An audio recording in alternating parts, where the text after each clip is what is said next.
अस्सलाम वालेकुम स्टूडेंट्स। उम्मीद है कि बेटा कि आप सब खैरियत से होंगे। Today is 10th June 2020 and the day is Wednesday. हम चैप्टर नंबर 3 की एक्सरसाइज के क्वेश्चंस को डिस्कस कर रहे थे। ठीक है, आज हम इसका पार्ट नंबर 7 जिसमें आपने बताना है 3 areas of application of Excel. ठीक है, and the next one is कि आपने डिफरेंस बताना है रिलेटिव और एब्सोल्यूट सेल एड्रेसिंग का। ठीक है, ये दो आज हम डिस्कस करेंगे इंशाल्लाह कि हमारे पास क्या है।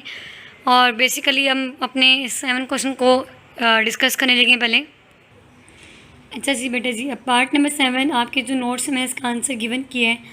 आप लोग अपने नोट्स ओपन करेंगे। ठीक है, और मैं आपको वहाँ सिर्फ समझाती हूँ कि मैंने इसमें आपको क्या बताना चाहा कि किस तरह के एरियाज़ हैं। ठीक है, आपने उनके नेम लिखने हैं जहाँ पे एप्लीकेशन जो एक्सेल की वो यूज़ होती है।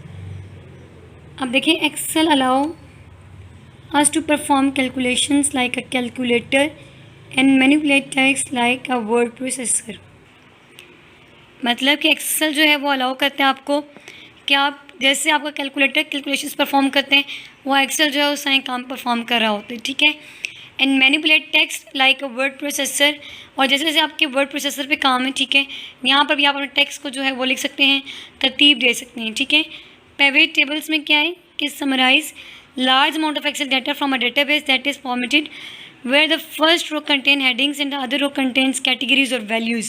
इसमें क्या है कि जिस तरह का आपका टेबल बनता है कि फर्स्ट रो में आप सिर्फ क्या देते हैं कि आपने हेडिंग देनी है कि आप क्या चीज़ डेटा डालना चाह रहे हैं, बाकी में आपका जिस फॉर्म में डाटा है, जिस तरह भी डाटा है वो सब उस फॉर्म में चला जाएगा। ठीक है, फॉर्मेटिंग जितनी आप कहते हैं वो डेटाबेस की फॉर्म में यहाँ पे हो जाती है।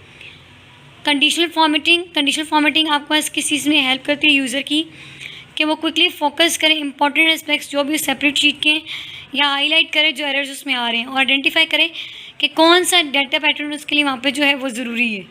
ठीक है, उस डाटा में कौन सा पैटर्न उसको लगाना चाहिए। Sorting and filtering your data will save your time and make your separate sheet more effective. कि सॉर्टिंग एक तरतीब दे देगा, फिल्टर करेगा आपके डाटा को और सेव कर देगा। ठीक है, अब क्या है उससे आपकी डॉक्यूमेंटेशन या जो चीज़ है सेपरेट शीट की वो मोर इफेक्टिव बन जाएगी और आपका टाइम भी जो है वो सेव रह जाएगा। Basic math, we can type the calculation you want to perform directly into the cell or the formula bar and when you press enter the answer will show in the cell.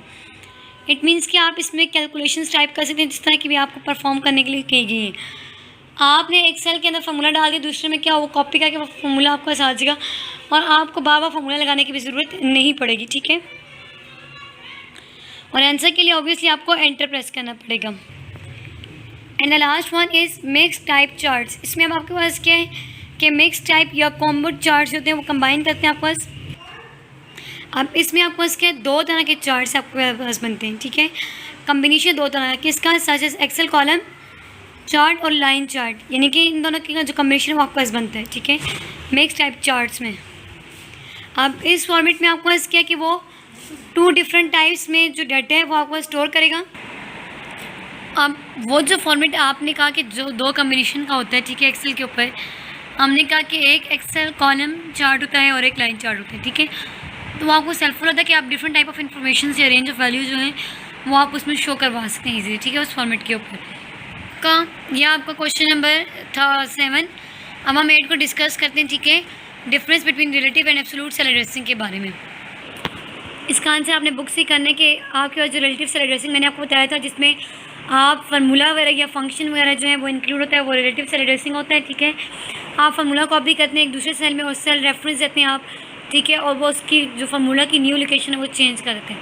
यह आपने इसमें relative cell addressing करना है। ठीक है, जैसा कि अब आपके पास देखें यहाँ से जनवरी, फरवरी और मार्च में जो आपके पास डाटा सेव था, ऊपर आपने फार्मूला लगाया कि equals to B5 plus C5 और प्लस D5, तो वो इन तीनों को ऐड करेगा और आपको इस आंसर एक न्यू सेल में दे देगा।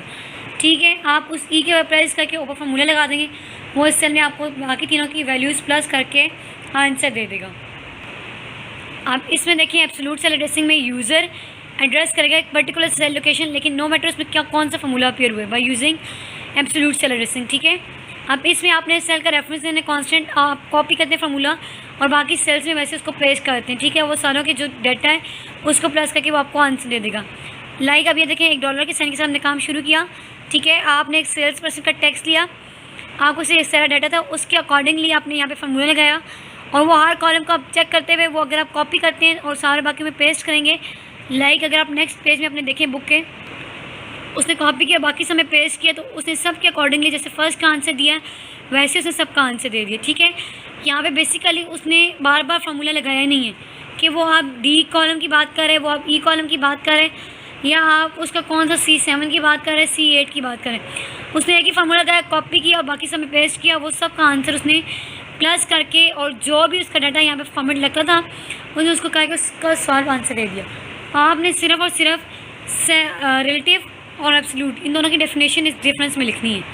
ठीक है, और दूसरा जो आपके नोट्स में 3 areas of application of Excel था, ठीक है, गिवन, उसका आपने जो है वो आंसर लिखने, इन दोनों को लिखना भी है और आपने याद भी करना है। और बेसिकली आपने अगर आप चाहें तो इसका जो रिलेटिव और एब्सोल्यूट से एड्रेसिंग है, इसको जो पिछली मैंने आपको वीडियो दी थी उसका आपने देखना है कि मैंने कैसे इम्प्लीमेंट किए, वो आपने अपनी जो एक्सेल शीट है उसके ऊपर प्रैक्टिस भी कर लें ताकि आपको चीज़ें बिल्कुल जो है वो समझ आएँ इजीली कि क्या कहना चाह रहे हैं। ठीक है बेटा, आज का जो आपका लेक्चर वो यहाँ पे वाइंड अप होते हैं।